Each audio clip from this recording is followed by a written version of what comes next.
Hey everyone, welcome to Behind the Viral Life. I'm your host, Ali Akbar, and today I'm super excited to have with us Sara, better known to millions as Princess Sara on TikTok. Sara, thanks so much for joining us today.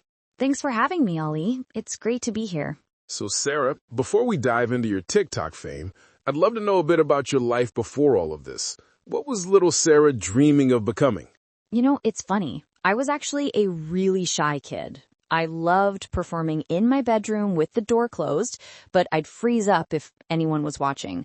I always dreamed of doing something creative, maybe writing or photography. Social media stardom definitely wasn't on my radar. That's surprising, given your confidence online now. Was there a specific turning point that pushed you to start creating content? There was, actually. About 3 years ago, I was going through a really tough time. I had just lost my job, my long-term relationship had ended, and I was basically couch surfing at friends' places. I felt like I had hit rock bottom. That sounds incredibly difficult.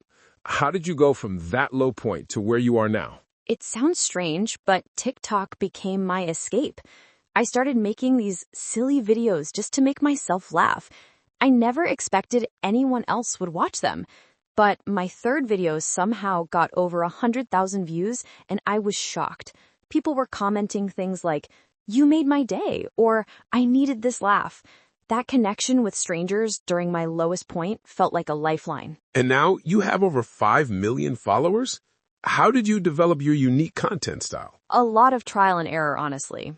I noticed my most authentic videos performed best, when I wasn't trying too hard to follow trends, but just being myself.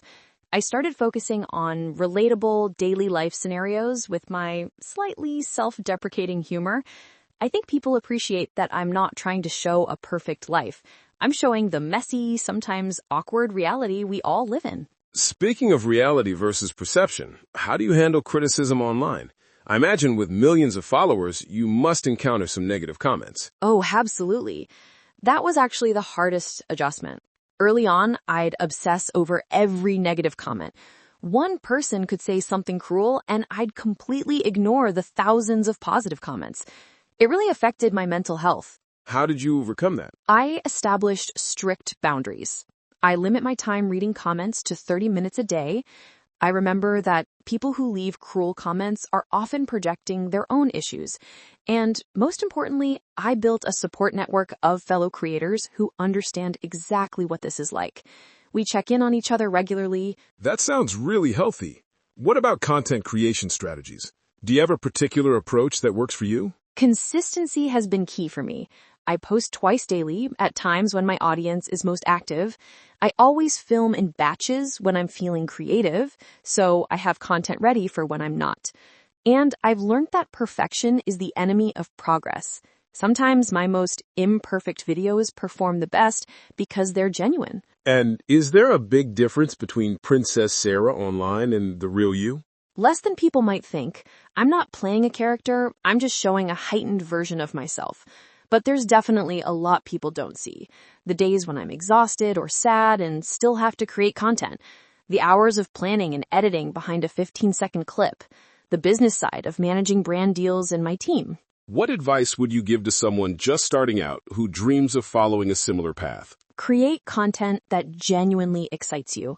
If you're chasing trends you don't care about just for views, you'll burn out fast. Be consistent, but protect your mental health fiercely. And remember that overnight success usually takes years of work that nobody sees. My overnight success came after 9 months of posting to practically no audience. Such great insight, Sara. Before we wrap up, what's next for Princess Sara? Any exciting plans on the horizon? Actually, yes. I'm launching a mental health initiative for young creators next month. After experiencing the toll this career can take firsthand, I want to build resources I wish I'd had.